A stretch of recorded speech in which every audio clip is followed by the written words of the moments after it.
In the vast emptiness between stars, something was missing. The quantum communications network that had hummed with human chatter for centuries had fallen silent. Not gradually, not with warning. One moment the collected voice of humanity echoed through subspace channels, and the next, nothing. We weren't the first species to notice their absence. The Ardeli Trade Consortium had been mid-negotiation with Earth's Pacifica colony when the signal dropped. The reptilian Vecnar had 7 diplomatic vessels en route to different human outposts when their hails went unanswered.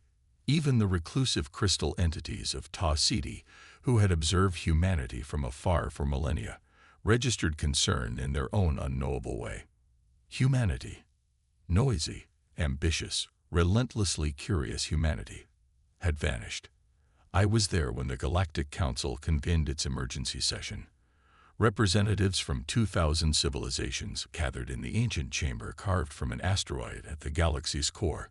Some came out of diplomatic obligation, others from scientific curiosity. A few, though they wouldn't admit it, came from fear. How does an entire species disappear? Demanded Ambassador Ketla, her luminous tentacles rippling with agitation.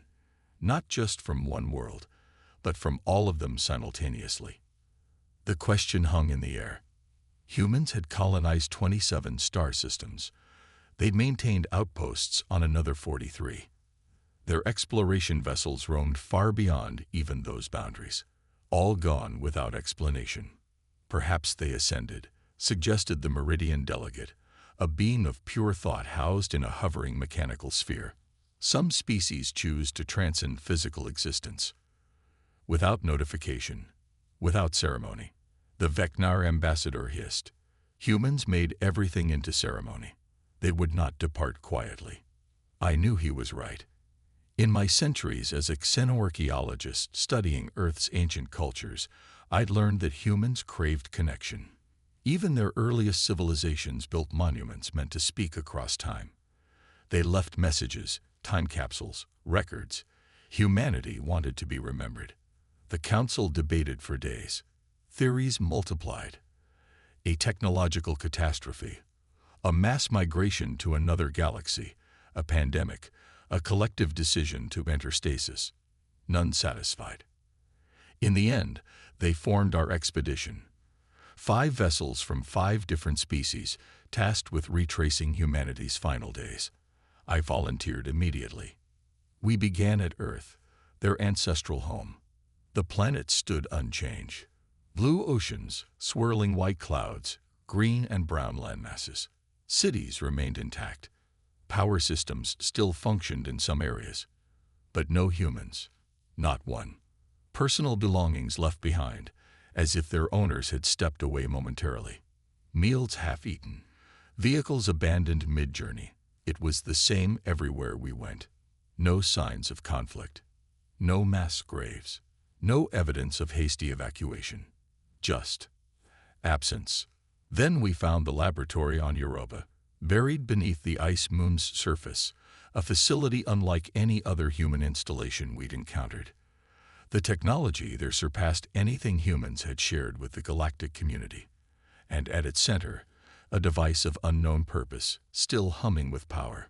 On a nearby console, a single message in human text. We had no choice. If we succeed, we'll never have left. If we fail, remember us. The timestamp indicated it had been written moments before humanity vanished from the galaxy. Our team studied the Europa facility for weeks. The device, which we came to call the Nexus, defied conventional understanding. It manipulated energies at the quantum level, creating ripples in what humans had termed probability space. The more we learned, the more troubling the implications became. They were tampering with reality itself, said Threen, our Meridian scientist, their mechanical sphere hovering anxiously above the control systems. These calculations suggest they were attempting to access parallel timelines. The laboratory journals told a fragmented story. Humanity had discovered something, a threat so vast and inescapable that it prompted this desperate gamble. References to the darkness between stars and the hunger that consumes civilizations appeared repeatedly, growing more frequent in later entries. I found myself drawn to the personal log of Dr. Jin, the project director. Unlike the formal reports, these entries revealed the human behind the science, someone haunted by nightmares yet driven by fierce determination to save their species. We detected it 30 years ago. Read one entry. A void that shouldn't exist, expanding at the edge of human space, consuming everything, not just matter and energy, consuming possibility itself. Each civilization it encounters simply ceases to have ever been. We've tracked its path across the galaxy. We're next. The final entry was dated moments before the disappearance. The Council still doesn't believe us. They won't act until they see it themselves, but by then it will be too late. We can't evacuate everyone.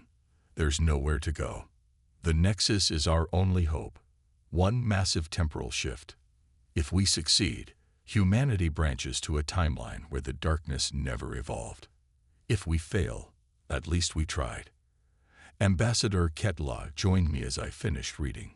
Her species possessed empathic abilities, and I felt her concern wash over me in gentle waves.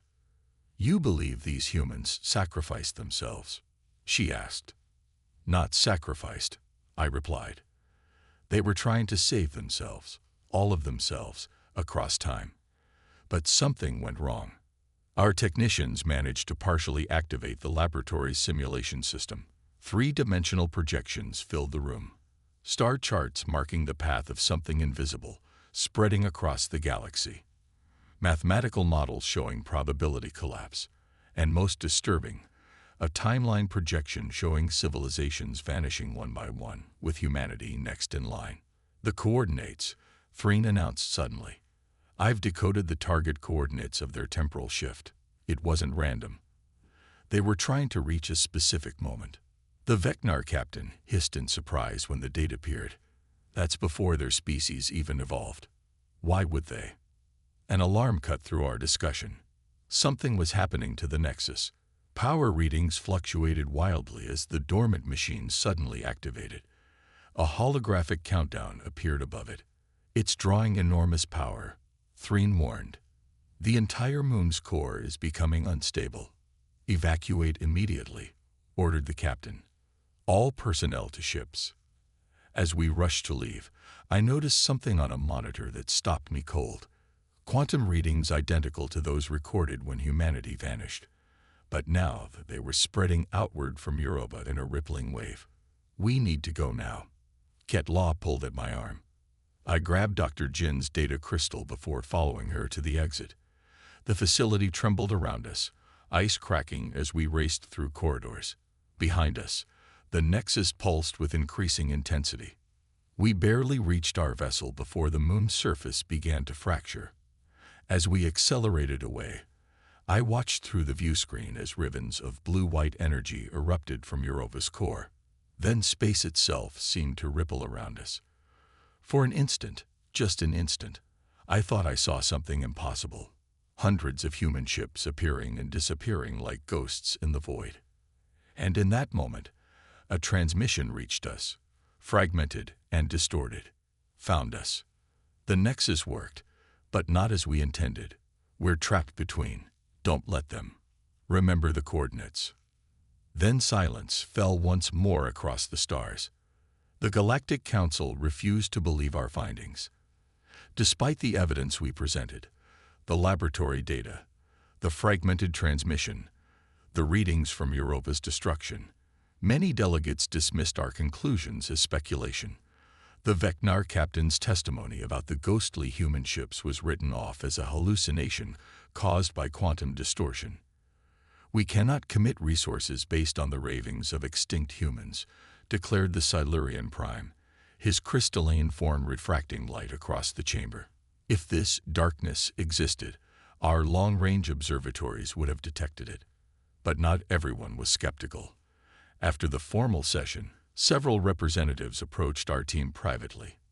The Ardeli, who had traded with humans for centuries, offered their fastest scout ships, the ancient chroniclers, silent observers for millennia, shared star charts of anomalous regions that matched Dr. Jin's descriptions. Most surprising was the Vex Imperium, a species once hostile to human expansion, whose ambassador pressed a data key into my hand with 3 whispered words. We saw it. Our expedition split along ideological lines. The official mission was recalled, but many of us refused to return. Using Dr. Jin's data crystal and the coordinates Threen had deciphered, we formed a rogue coalition of 17 vessels from 9 species. Our destination, the temporal coordinates humans had targeted in their desperate gambit, a distant star system, 4 billion years in the past. While our ships prepared, I delved deeper into Dr. Jin's personal logs. Hidden beneath layers of encryption was a journal unlike the others. Not scientific observations, but personal reflections. Through these entries, I began to understand the weight they carried. We detected the darkness by accident. One entry read, "A deep space telescope array noticed stars disappearing, not dying, not being obscured, simply ceasing to have ever existed." The historical records would change overnight. People would wake up remembering different pasts. Only those of us directly studying the phenomenon remained aware of the changes. Another entry described the terrifying progression. It's accelerating. The Centauri colonies vanished last week. 3 billion humans. The official records now state those systems were never colonized. Most people don't remember they ever existed. Those who do are diagnosed with false memory syndrome. We're running out of time. The final entries grew increasingly personal. Had the dream again. Standing on Earth, watching the stars blink out one by one. My daughter asks which one is next, and I have no answer. When I wake, I remember I never had a daughter, but I can still hear her voice. While I studied these records, Threen made a breakthrough with the transmission we'd received during Europa's destruction. Cleaned of distortion, new fragments emerged. Multiple branches. Some of us made it through. Colony on Proxima survived. Find the beacon. They're out there, Ketla said, her tentacles pulsing with hope. Somewhere in space-time. The chroniclers provided another crucial piece. Their vast archives contained references to a similar event 70 million years earlier. A thriving civilization called the Dens had inexplicably vanished from the galactic stage. The records described a shadow that unravels possibility, consuming their worlds one by one. Our coalition departed in secret, following a carefully plotted course to avoid detection. The journey would take months, our ships modified with experimental temporal shielding based on human designs. We knew the risks: timeline alterations, paradox exposure, complete molecular dissolution, but the alternative was worse. 6 weeks into our journey, the Ardeli scout ship Whisperwind detected something at the edge of our sensor range, a region of space where the stars seemed wrong. Not just visually, but mathematically. The physical constants themselves appeared altered. The Vex science vessel moved closer to investigate, deploying automated probes. The data they returned defied comprehension. Space-time within the region existed in quantum superposition, both there and not there simultaneously. "It's following us," the Vex commander reported, her voice uncharacteristically shaken. "The anomaly has changed course." That night, crew members across all ships reported the same dream. Standing on their respective homeworlds, watching stars vanish one by one. The next morning, the Whisperwind was gone. Not destroyed. There was no debris, no emergency signal. The ship and its 23 crew members simply never existed. Only our expedition remembered them. In the official records, no such ship had ever been commissioned. I stared at the void where the Ardeli vessel should have been, Dr. Jin's words echoing in my mind. Consuming possibility itself. Then our sensors detected something new, a faint signal pulsing from a nearby asteroid field, a pattern too regular to be natural, too persistent to ignore. As we altered course to investigate, Threen approached with a troubled expression. "I've been analyzing Dr. Jin's coordinates more carefully," they said. The humans weren't trying to reach a time before their evolution. "Then what were they targeting?" I asked. "Not what," Threen replied. "Who?" The coordinates align with the earliest recorded appearance of something humans called the engineers, a species theorized to have seeded their galaxy with the building blocks of life. Before I could process this revelation, Ketla rushed onto the bridge, her empathic field radiating urgency. "The signal," she gasped. "It's in human code." On the view screen, the message appeared, repeating endlessly, "We are scattered across timelines. The darkness cannot be outrun. It can only be unmade. Find us where it all began." We followed the human signal to a derelict station drifting in the asteroid field. Its architecture was unmistakably human, yet impossibly ancient. The metal alloys dated back millions of years. Inside, we found no bodies, no signs of struggle, just abandoned research equipment and walls covered with equations. "This shouldn't exist," whispered Threen as they studied the carbon dating results. Humans didn't have spaceflight capability in this era. At the station's core, we discovered a temporal beacon, a device designed to transmit across timeline branches. It contained a single message from a Dr. Ilara Chen, apparently one of Jin's colleagues. "We've mapped the branches. Some of us made it through to 7 viable timelines. The engineers are real. We've made contact. They understand what the darkness is and how it formed. Find us at the convergence point." The beacon also contained navigational data, coordinates that made Ketla's tentacles ripple with disbelief. "This can't be right," she said. "These coordinates lead to the galactic core exclusion zone." The exclusion zone had been established millennia ago by unanimous agreement among all spacefaring civilizations. Something lurked at our galaxy's heart. Something beyond the supermassive black hole that anchored our star systems. No probe sent to investigate had ever returned. Our coalition faced its first major division. 3 ships broke away, their captains unwilling to venture into forbidden space. We couldn't blame them. They had their own worlds to protect, their own species to consider. The remaining 14 vessels pressed onward, reinforcing our temporal shielding as we approached the inner boundary. The journey took weeks, each day bringing strange phenomena. Crew members experiencing memories that weren't their own. Sensor ghosts of ships traveling alongside us that would vanish when directly observed. Communications picking up fragments of conversations from other timelines. I began dreaming of Earth, a planet I'd never visited before its abandonment. In these dreams, I walked through human cities teeming with life, listened to their music, tasted their food. I witnessed moments of their history as if I'd been there. Their first steps into space, their conflicts and triumphs, their resilience in the face of countless challenges. Most disturbing of all, I began to remember Dr. Jin, not as a subject of my research, but as someone I had known personally. The logical part of my mind knew this was impossible. Our species had never met, yet the memories felt as real as my own past.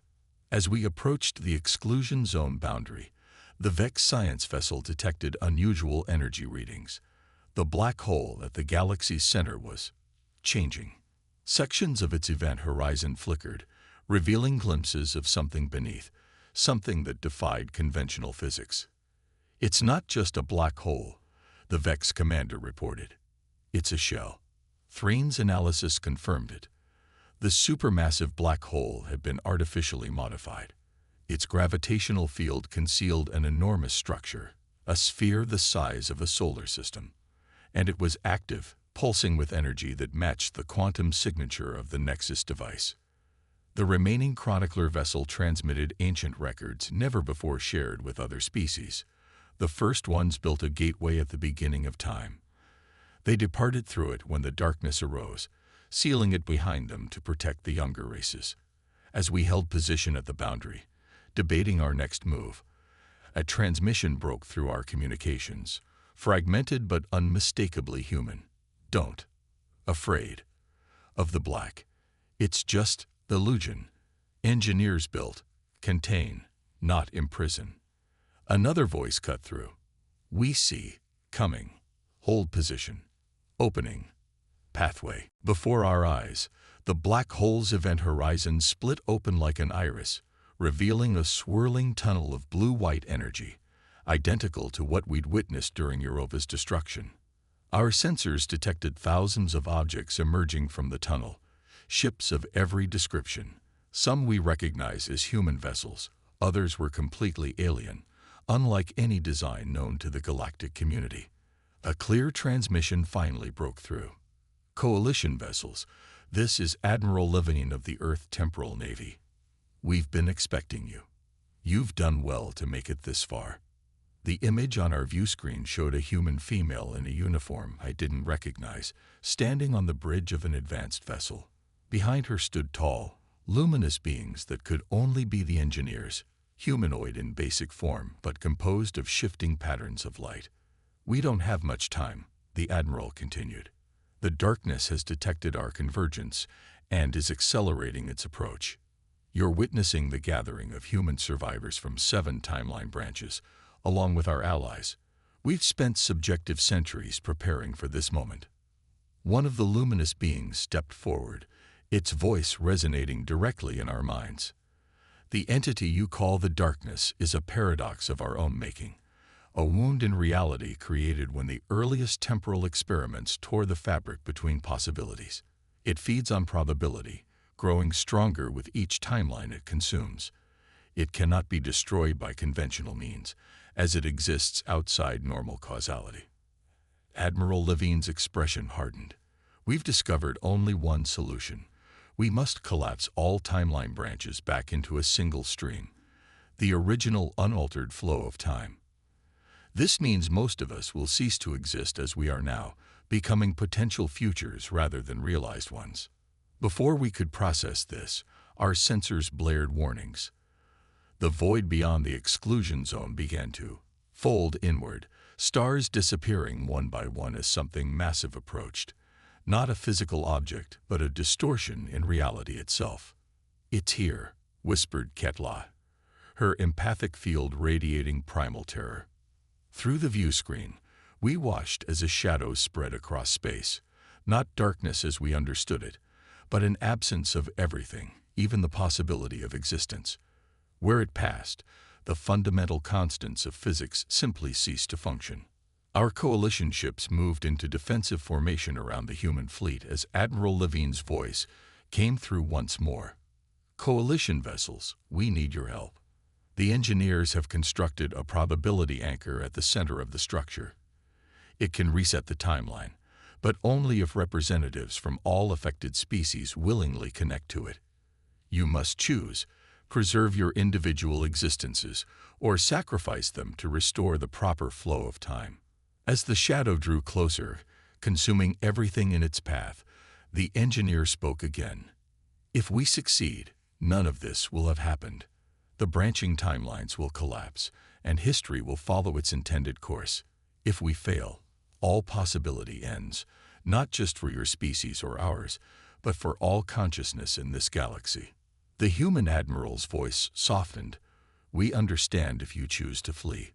This isn't your fight." I looked around at the representatives of 9 different species on our bridge. Former rivals, some ancient enemies, all facing extinction together. The darkness approached, now visible as a wall of unreality consuming the stars behind us. "It was always our fight," I said. "We just didn't know it yet." As our ship accelerated toward the center of the engineer structure, the black hole fully unwound, revealing a massive crystalline construct at its heart, pulsing with the same energy we'd seen in the Europa facility. Billions of light strands connected to it from all directions, each representing a potential timeline. At its center stood a simple platform with spaces marked for representatives of each galactic species, and in the middle, a single human figure waited, Dr. Jin, somehow both ancient and unchanged, watching as our ships approached. The darkness surged forward, accelerating as if sensing our purpose.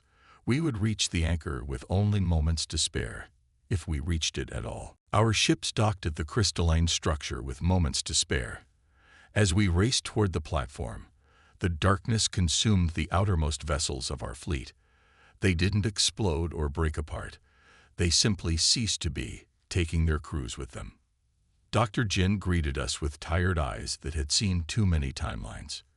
"You came," she said, her voice carrying both surprise and profound relief. Part of me believed no one would. Representatives from our 9 species took their positions on the platform.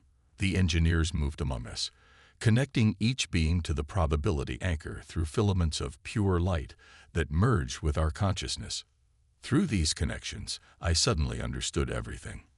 I experienced the original timeline, the one that should have been.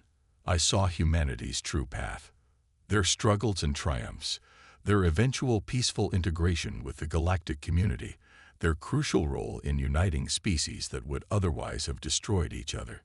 I witnessed the moment everything changed. The first temporal experiment at Europa, centuries before it was meant to occur. A scientist's desperate attempt to save his dying daughter had torn reality, creating the first branch, and with it, the first seed of the darkness. The chamber shuddered as the darkness pressed against the structure's outer defenses. Cracks appeared in walls that had stood for eons. "It's time," Dr. Jin said, moving to the center of the platform. "When I activate the anchor, it will collapse all branches back to the original stream. Most of us will cease to exist as we are now, becoming merely potential futures rather than realized ones." Admiral Levine's voice came through our shared consciousness. "The temporal navy will hold back the darkness as long as possible. It's been an honor serving with you all." The engineer beside me spoke directly to my mind. "Some memory may remain, echoes of what might have been. Your species will feel a connection to humans they cannot explain. Dreams of shared purpose across the stars." As the darkness breached the final barrier, Dr. Jin looked at each of us. "In the restored timeline, we'll detect the tear in reality before it grows. We'll heal it properly. None of this will happen." She placed her hands on the anchor's core. "Ready?"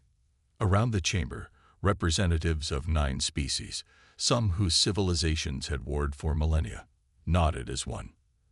Dr. Jin activated the anchor. Brilliant light erupted from the crystal, flowing through the connected filaments into each of us. I felt my consciousness expanding, experiencing every possible version of myself across countless timelines, then contracting, focusing down to a single point of possibility. The last thing I saw was the darkness recoiling as reality itself began to reckoning around it, trapping and dissolving the paradox that had threatened all existence. Then everything changed. I stand on a hillside overlooking the human colony on Proxima, watching their children play beneath twin suns. As xenorchaeologist for the first official cultural exchange, I spent months studying their art, their music, their boundless creativity. Something about these humans has always fascinated me, not just my people, but all spacefaring species. When they emerged into the galactic community centuries ago, it felt like greeting old friends rather than discovering new ones. Sometimes, in my dreams, I see a different reality, one where they vanished completely, one where something terrible consumed the stars. But those are just dreams. A human child approaches, offering me a drawing, a simple picture of different species standing together beneath a starry sky. "What do you call this?" I ask. "The future," she replies with the certainty only children possess. As I look up at the unbroken stars, I feel a profound sense of rightness. Whatever paths might have been, this is the one that should be. This is the one where humanity never vanished, where the galaxy never waited in silence, where countless voices call out to each other across the stars and find answers.